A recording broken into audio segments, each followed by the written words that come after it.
Tú llegaste, te adentraste en mi ser, dibujaste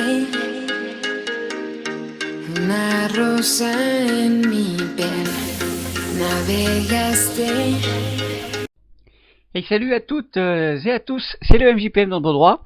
J'espère que vous allez bien, moi ça va très bien.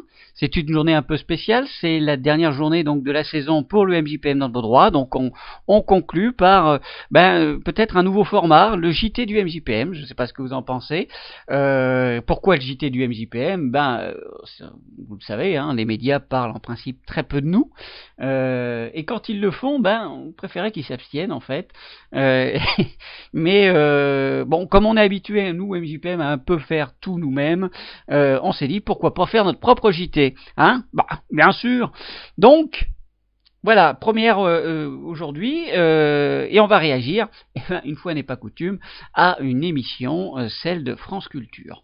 L'actualité de la PJM a été chargée cette année, avec ce groupement de travail interministériel visant à élaborer une réforme de la profession. Donc il y a quand même eu beaucoup de sujets brûlants. Et France Culture, eux, décident du coup de faire une émission, non pas pour tout ça, mais pour ce qui se passe autour de Britney Spears. Voilà, c'est quand même hallucinant.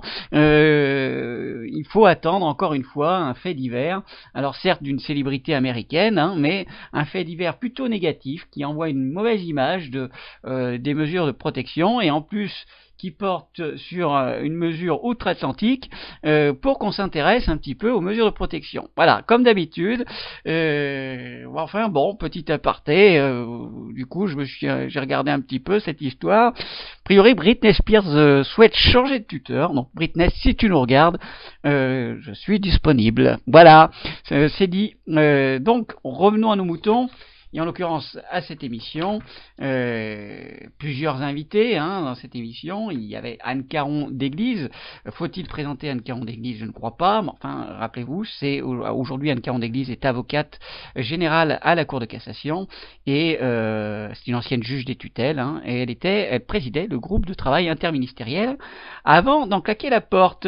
Il y avait également présent Adil Chanson, donc le délégué général de la FNAT, Fédération nationale des associations tutélaires, et le psychiatre Olivier Cancel, qui avait d'ailleurs des propos assez intéressants aussi, notamment sur l'approche des patients quand est le besoin d'une mesure de protection, donc des interventions qui étaient de qualité. Anne Caron d'Église, comme d'habitude, a su parfaitement exposer le dispositif français, et même donner quelques éléments de compréhension sur la mesure de protection américaine. Là où ça se gâte un petit peu, c'est évidemment sur la question inévitable, mais quand même légitime. On peut pas écarter cette question journalistique sur les abus. Et là, oui, je vous disais, ça se gâte, puisque Adil Chanson, son réflexe, c'est d'opposer en fait deux modes d'exercice pour parler des abus, en expliquant que dans un système collectif, donc en gros dans les associations tutélaires, le fait d'être plusieurs réduit les abus, alors qu'une activité solitaire, a priori, les favoriserait. C'est là qu'on va toucher du doigt le gros problème de notre secteur, c'est son problème sur la représentativité.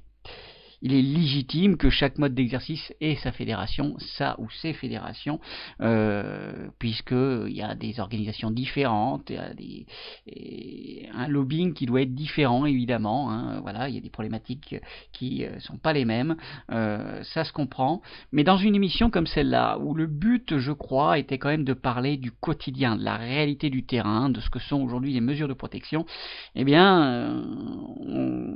manque d'une représentativité, tout secteur confondu, est flagrant dans le genre d'émission.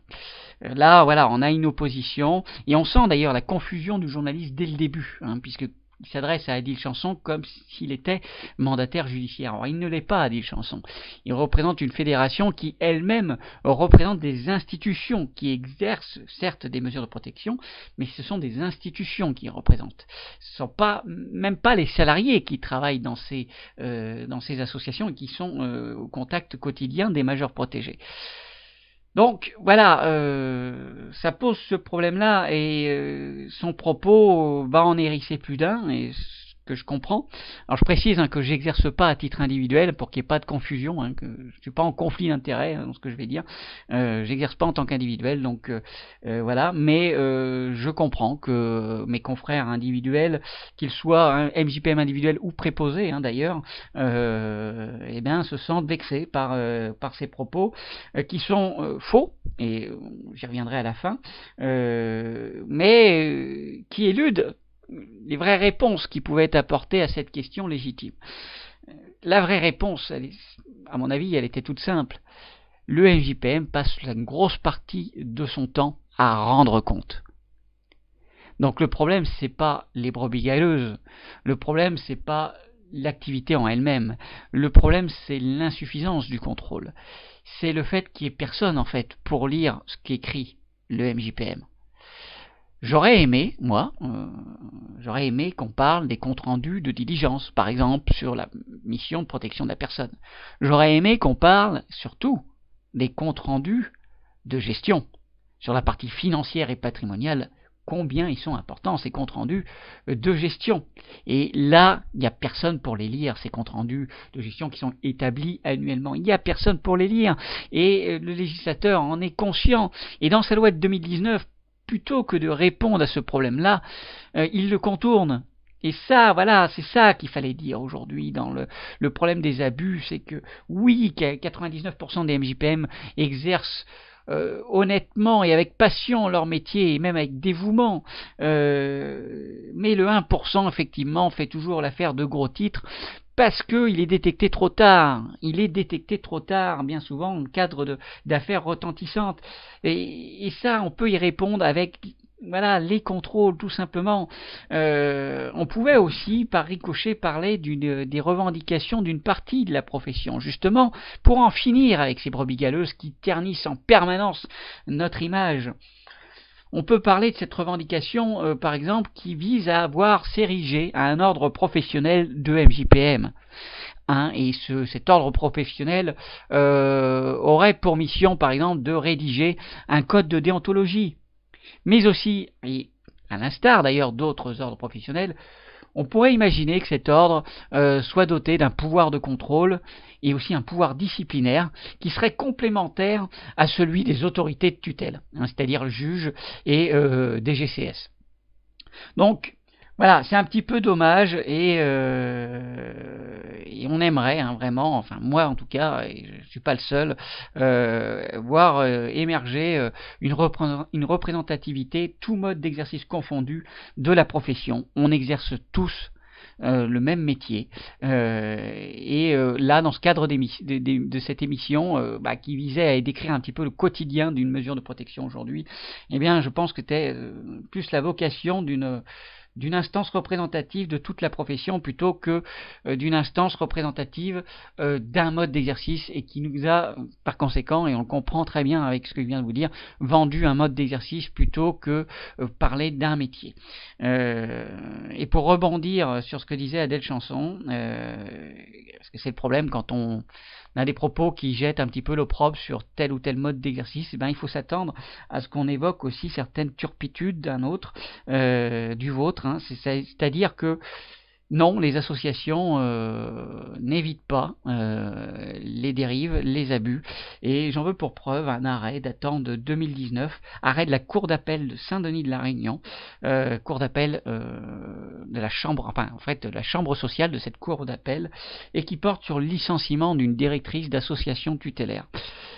Les faits décrits dans cet arrêt sont assez édifiants et ce qui a provoqué le licenciement de la personne, c'est une enquête de la DGCS locale. Hein. Donc non, ce n'est pas une procédure interne, une enquête interne qui a provoqué le licenciement. Donc voilà, et je vous laisse lire l'arrêt en question. L'association concernée par cet arrêt est une association aujourd'hui adhérente à la FNAT. Donc, vous voyez, on ne peut pas dire que les dérives c'est pour les autres et que chez nous tout va bien. Non, on peut expliquer que oui, on renforce un petit peu les dispositifs légaux existants, mais en interne, voilà, on peut vendre sa petite tambouille si vous voulez, mais on ne peut pas discréditer comme ça les autres. Voilà, c'est tout pour aujourd'hui. J'espère que ce format vous plaira. Dites-le moi dans les commentaires. Et puis, nous, on se retrouve très bientôt, probablement fin août, début septembre. En attendant, restez branchés sur la page, likez, partagez, commentez. Vous savez ce que ça provoque? Ça provoque plus de visibilité de notre belle et noble profession. À bientôt!